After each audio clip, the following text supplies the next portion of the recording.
పల్నాడు జిల్లాకు సంబంధించి టీడీపీకి సంబంధించినటువంటి కార్యకర్తలు వరుసగా అనేది కొంచెం కలకలం సృష్టిస్తున్నటువంటి పరిస్థితులు ఉన్నాయి. ప్రస్తుతం అడిగప్పల్లో ఈరోజు ఉదయం జరిగినటువంటి సంబంధించి వాళ్ళ బంధువులు ఉన్నారు, వాళ్ళతో మాట్లాడేటటువంటి ప్రయత్నం చేద్దాం. ఏంటండి అసలు ఎప్పుడు తెలిసింది, ఎప్పుడు చూశారు? ఉదయం సాయంత్రం 8:30 టైంలో కచ్చి కట్టి చేశాను. వేరే వాళ్ళు కాదు, అయినోళ్ళు. అంటే మామూలుగా 8:30 అప్పుడు అంటే జనసంచారం కొంచెం ఉంటానే ఉంటుంది కదా, అసలు ఎట్లా అంటే ప్రీ ప్లాన్డ్గా చేశారా లేకపోతే ఏంటి? వాళ్ళు ప్లాన్ గీసుకొని చేసిన వ్యక్తి పని అది. ఎందుకు ఏంటి, ఏమన్నా గొడవలు ఉన్నాయా లేకపోతే పార్టీలా లేకపోతే ఏంటి? గొడవలు ఏమి లేవు. అందరూ బాగానే బామర్దులే కలిసి ఉంటారు. కాకపోతే ఏదో కొంచెం చిన్నగా ఒక తేడా వచ్చింది వాళ్ళ కాడ.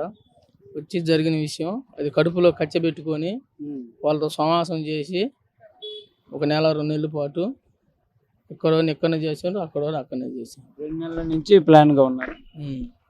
అంటే గుడికి సంబంధించిన ఏదో వివాదం ఉందన్నారు, అదేమన్నా నిజమేనా? గుడికి దానికి ఎటువంటి సంబంధం లేదండి, ఏం లేదు. అంతా కలిసే ఉంటుండ్రు.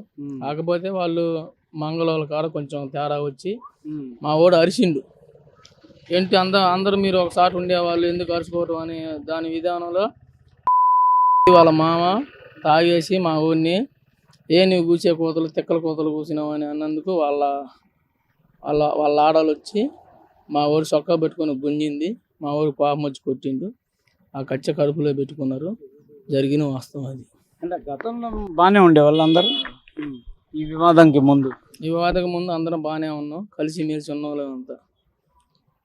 ఏదైనా ఇప్పుడు మేమందరం బయట నుంచి చూసి ఇట్లా పల్నాడు జిల్లాలో జరగటం అంటే ముగిసిపోతున్న అధ్యయనాలు మళ్ళీ బయటికి రావటం మీకు ఎట్లా బాధాకరంగా అనిపిస్తుంది? ఎట్లా బాధాకరంగా అంటే మరి వాళ్ళు తోడబుట్టిన వాళ్ళు కదండి, బాధ లేకుండా ఎట్లుంటుంది? బాధాకరంగానే ఉంటుంది. ప్లాను ఎవరు ఒక వ్యక్తికి తెలవకుండా వాళ్ళే ఫోన్లు చేసుకొని ఇక్కడ ఇతను అయిపోయిన కాగానే వేరే వ్యక్తికి తెలవకుండా అక్కడ వాళ్ళకి ఫోన్లు చేసి అక్కడనే మళ్ళీ లోన్ నుంచి ఫోన్కి పిలవనంపి చేసిన పని ఇది. అంటే ఇద్దరు ఒక చోట ఉంటారండి? ఇద్దరు ఒక చోట లేరండి, ఎప్పుడు ఒక చోటనే ఉంటారు. కాకపోతే ఇతను ఊళ్ళో ఉన్నాడు, అతను గుడి దగ్గర ఉన్నాడు. ఇద్దరిని బయటికి రమ్మన్నారు, పని ఉందని. ఇక్కడ ఊళ్ళో ఇక్కడ నుంచి తీసుకొని వెళ్ళారు సెంటర్లో నుంచి ఊళ్ళోకి తీసుకొని వెళ్ళారు. నీతో మాట్లాడాలి అని, ఏంటి నీతో ఏం మాట్లాడాలని అక్కడికి తీసుకెళ్ళినందుకు అసమాత్తుగా దెబ్బ కొట్టిండ్రు, స్పాట్లో అయిపోయిండు. ఎప్పుడైతే జరిగిందో అక్కడ ఫోన్ చేసిండ్రు, అక్కడ కూడా అంతే జరిగింది. వీళ్ళు ఏమన్నా 2 రోజుల నుంచి మీరు వీళ్ళందరినీ ఏమన్నా ఊర్లో గమనించడం కానీ ఇట్లా? ఏం లేదు, అంత బామర్దులే, పక్కన వాళ్ళు ఎవరు ఏమి లేదు, అంతా మామూలు. ఎవరు రాలేదు, బయట వ్యక్తులు ఊరు లేరు, అంతా ఇందులో ఉన్నోళ్ళే, టీడీపీ ఉన్నోళ్ళే, బావలు బామర్దులు మామూలు అంత వాళ్ళే. కానీ వాళ్ళ ఇళ్ళలో కూడా బాధ ఉంటుంది కదా పరిస్థితి. వాళ్ళకి బాధలు ఉంటే ఇంతలా పని ఎందుకు చేస్తారండి? చెయ్యరు కదా, వాళ్ళకి బాధలు లేవు. వాళ్ళకి ఎంతసేపు ఉన్నా కానీ వాళ్ళిద్దరు టార్గెట్ మీదే ఉన్నారు, వాళ్ళిద్దరిని ఏదో ఒకటి చెయ్యాలి అని ఆలోచన మీదే చేసిండ్రు. మీరు ఇప్పుడు ఏంటి వాళ్ళని అదుపులోకి తీసుకున్నారా? మీరేం కోరుకుంటున్నారు ఈ కేసులో? మేము కోరుకునేది ఏముందండి, మా బాధలు మేము ఉన్నాం, 2 పొయ్యి ఉన్నాయి. వాళ్ళకి జీవితకాలం పడేటట్టు లైఫ్ చేయాలని కోరుతున్నాం. అది మాకు ఏదైనా చేయడానికి శక్తి మాకు ఆడలేదు, ఏం చేయగలుగుతాం మేము వాళ్ళేమో బలగం ఉండేవాళ్ళు, మాకేమో బలగం లేని వాళ్ళు.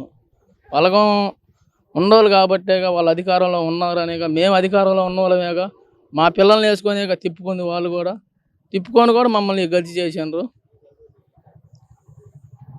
మరి ఏం చేయాలండి? మరి లైఫ్లో బాధపడాలంటే మరి పడాలి. మరి సార్, నాది జంగమేశ్వరపాడు, నా పేరు కొంగంచి రామారావు. అడిగప్పలకి నాకు అనుబంధం ఉంది, కానీ అడిగప్పల్లో ఈరోజు జరిగిన నాకు క్లారిటీ ఉంది.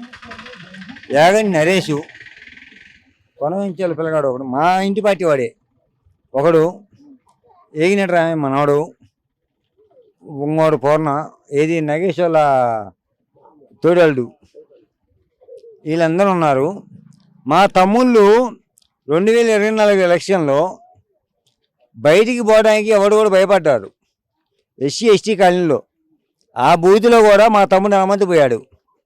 ఏడకు వచ్చాక బీసీ ఓసీ కాలనీలో మా తమ్ముడు శ్రీరామూర్తి ఉన్నాడు ఏజెంట్గా. ఎంత చేసినా కానీ ఆ రోజు ఏమన్నారు, హనుమంతు లేకపోతే శ్రీరామూర్తి లేకపోతే అడిగప్పలో ఓటింగ్ జరగదన్నారు. ఈరోజు ఓటింగ్ జరిగింది. జోలగండి వెమ్మారెడ్డి గెలిచాడు. జోలగండి వెమ్మారెడ్డి ఎంతవరకు ఏమైనా స్పందించలా. ఎందుకు స్పందించట్లేదు? దానికి కారణం ఉంది. యాగంటి నరేష్ ఒక్కడే నడిపిండారా అడిగప్పలో? ఇది దుర్గి మండలం పేరు అయినా కానీ దుర్గిలో ఎంత ఓటింగ్ ఉందో అడిగప్పలు అంత ఓటింగ్ ఉంది. ఏడా యాగంటి నరేష్ వచ్చి అలా కోట వాళ్ళని నువ్వు బియ్యం ఇస్తావా ఇవా? సన్నకాడ బియ్యం ఇస్తే తెలంగాణకి లోడెత్తుకోపోయాడు. సన్నకాడ నేను విషయం మొత్తం చెబుతున్నా సార్, మొత్తం చెప్పబోతున్నా. అయితే ఆ బియ్యం ఇంకోటి శ్రీరామూర్తి హనుమంతుని ఎవరు ఖండించారు మనకొద్దు అని. అంటే మీరు చెప్పేది బచ్చా అండు వదిలేశారు. వదిలేసిన తర్వాత కూడా రాజకీయాలు జరిగినాయి. ఏంది మామూలు రాజకీయాలు కాదు. ఈడ కొనగంచి బాబు, చక్కెరపల్లి పెద్దబ్బాయి, చాలా పేర్లు ఉన్నాయి. అవి నేను చెప్పను, వీళ్ళ పేర్లు నేనేం చెప్పను. కానీ ఏటల్లో పాత్రలో నరేషు వాళ్ళ తోడళ్ళు మా కొనగంచాల పేరు నేను కొనగంచని మా కొనగంచాడు. నేను పేర్లు చెబుతా, తర్వాత చెబుతా, సాక్ష్యాలు చెబుతా, అన్నీ చెబుతా. శ్రీరామూర్తి ఆడ కానొచ్చి అన్నాకనే ఏడు హనుమంతుని పిలిపించిన ఎత్తు కూడా తెలుసు. ఆడికి వచ్చిండు, జోలు చేపెట్టుకోండు. ఆడి అమ్మటి ఒకటేసాడు. హనుమంతు అవుటు అన్నాక ఆడ వాడు వేసిండు. దీంట్లో పటాసత్వం కొద్ది గొప్ప ఉంది. పటాసు అంటే దేవస్థానం అమ్మవారికి దేవస్థానంలో ఆయన ఒక ఇది యాగంటి వారి అరసుల్లో ఆయన కూడా ఉంది. మొత్తం చేస్తాం. ఇదే కాదు, ఇంకా రేపు వచ్చాం అడిగప్పలా ఈ ఊరు కాదు చుట్టుపక్కల ఊర్లలో కూడా ఆగింది. వాళ్ళని వదిలిపెట్టాం. యాగంటి నరేష్ పాత్ర ఎంతవరకు ఉంది ఆయనకి. అమెరికా డబ్బులు ఉన్నాయి. ఫోన్ చేస్తే నాకు అమెరికా డబ్బులు ఉన్నాయండు. మా బెమ్మారెడ్డి 2000 కోట్లు సంపాదిస్తాడు వెళ్ళిపోతాడు అన్నాడు. ఒక మాట కూడా అండు. అవి కూడా తెస్తాం. యాడిపోడు బెమ్మారెడ్డి 4 నెలల్లో 5 నెలల్లో 2000 కోట్లు సంపాదిస్తాడు. నెక్స్ట్ ఆయన గెలవడు. ఆయన 2000 కోట్లు సంపాదించి 3 కోట్లు ఇస్తాడు. నాకు 500 కోట్లు ఉంటాయన్నాడు. నేను కూడా ఒక 200-300 కోట్లు సంపాదిస్తాను. ఈ ఊర్లో అడిగప్పల్లో ప్రతి ఒక్క కోటాలో నేను సందగాల బియ్యం ఇచ్చే తర్వాత అమ్ముకుంటున్నాను. నన్ను ఏం పీకుతారా అన్నాడు. నేను ఫోన్ చేశా. వాడెంత బచ్చగాడు. యాగంటి నరేసిన వాడు బచ్చగాడు. నేను జంగమేశ్వరపాడు. యాగంటి మన్నే టీంలో ఈడొక పాత్ర ఉంది కొద్దిగా. ఇది మా ఊరు మన్నీలో ఈడు ఇవాళ ఈ పని చేసిండు. వదిలిపెట్టే పరిస్థితి లేదు. ఈ ప్రభుత్వం వదిలిపెట్టినా, ఈ పోలీసులు వదిలిపెట్టినా వాళ్ళ అన్నదమ్ములుగా నేను చెబుతున్నా. యాగంటి నరేసిన వాడు కానొత్తే ఎక్కడ కానొచ్చి నరుకుతా నేను. పల్నాడు జిల్లా అడిగొప్పల్లో జరిగినటువంటి జంట సంబంధించి ప్రస్తుతం మనం ఉన్నటువంటి ప్రాంతంలోనే శ్రీరామ్మూర్తి అనేటటువంటి వ్యక్తిని దారుణంగా జరిగింది. ఈ వాటర్ ప్లాంట్ లోపలే అతన్ని నిన్న సాయంత్రం 8:30 గంటల సమయంలో ఇక్కడికి పని ఉందని పిలిచారనే విధంగా స్థానికులు అదేవిధంగా కుటుంబ సభ్యులు చెప్తున్నారు. ఇక్కడికి వచ్చిన తర్వాత ఒక్కసారిగా అతని పైన వేట కొడవలతో దాడి చేయడంతో ఒక్కసారిగా కుప్ప కూలిపోవడంతో పాటు అక్కడికక్కడే కూడా గుర్తిస్తున్నారు. అసలు ఈ సంబంధించినటువంటి అంశంలో దర్యాప్తు అయితే ప్రస్తుతం పల్నాడు జిల్లా పోలీసులు అయితే వేగవంతం చేశారనే విధంగా చెప్పచ్చు. అయితే స్థానికులు కానీ కుటుంబ సభ్యులు చెప్తున్నటువంటి అంశం ప్రస్తుతం ఈ వాటర్ ప్లాంట్ ఉన్నటువంటి ప్రాంగణంలో ఉన్నటువంటి నీలంపాటి అమ్మవారి టెంపుల్కి సంబంధించినటువంటి అంశంలో వారు ఏదైతే ప్రస్తుతం చనిపోయినటువంటి వ్యక్తులు కానీ ఎవరైతే అనుమానితులుగా కానీ కుటుంబ సభ్యులు చెప్తున్నటువంటి యాగంటి నరేష్ అనేటటువంటి వ్యక్తికి సంబంధించినటువంటి అంశంలో వివాదం చోటు చేసుకున్నట్టు తెలుస్తుంది.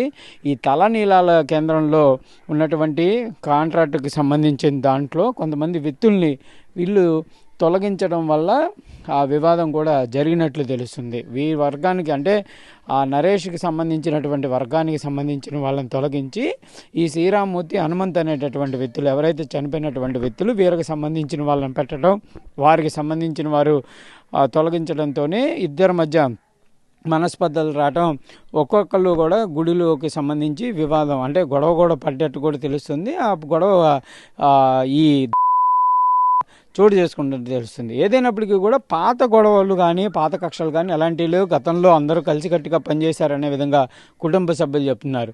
కానీ చిన్న వివాదమే ఇంత 2 కారణమైనటువంటి పరిస్థితి ఉందంటే పల్నాడు జిల్లా పరిస్థితులు ఎలా ఉన్నాయి అంటే ఒక రకంగా చెప్పాలంటే హత్యలు ఈ ఏవైతే ఇవి లేకుండా ఫ్యాక్షన్ రాజకీయాలు లేకుండా ముందుకు వెళ్ళాలనే విధంగా ప్రజాప్రతినిధులు కోరుతున్నప్పటికీ కూడా ఈ రోజు జరిగినటువంటి ఈ అడిగప్పల జంట హత్యలు అనేది ఒక్కసారిగా మళ్ళీ పల్నాడు జిల్లాని ఉలికిపడేలాగా చేసే అనే విధంగా చెప్పొచ్చు. ఏదైనప్పటికీ కూడా ఈ అంశం పైన మాత్రం పోలీసులు అయితే సీరియస్గా ఉన్నారు. ఎవరైతే ఈ వాటర్ ప్లాంట్కి సంబంధించి కానీ అసలు ఇక్కడికి ఎవరు రమ్మన్నారు ఏంటి ఈ కోణంలో దర్యాప్తు అయితే జరుగుతుంది.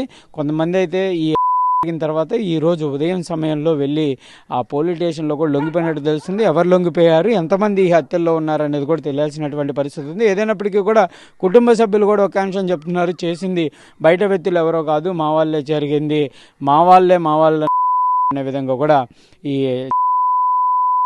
హనుమంతు, శ్రీరామ్ ఒక తనయుడు కూడా వాళ్ళ ఒక బ్రదర్ కూడా చెప్తున్నటువంటి పరిస్థితులు ఉన్నాయి. ఏదైనా కూడా ఈ అంశంలో ఎవరున్నారు ఏంటి అనేది కూడా తెలియాల్సినటువంటి అంశం కనిపిస్తుంది. కెమెరామెన్ సిద్ధుతో సాయి శంకర్, అడుగప్పల నుంచి.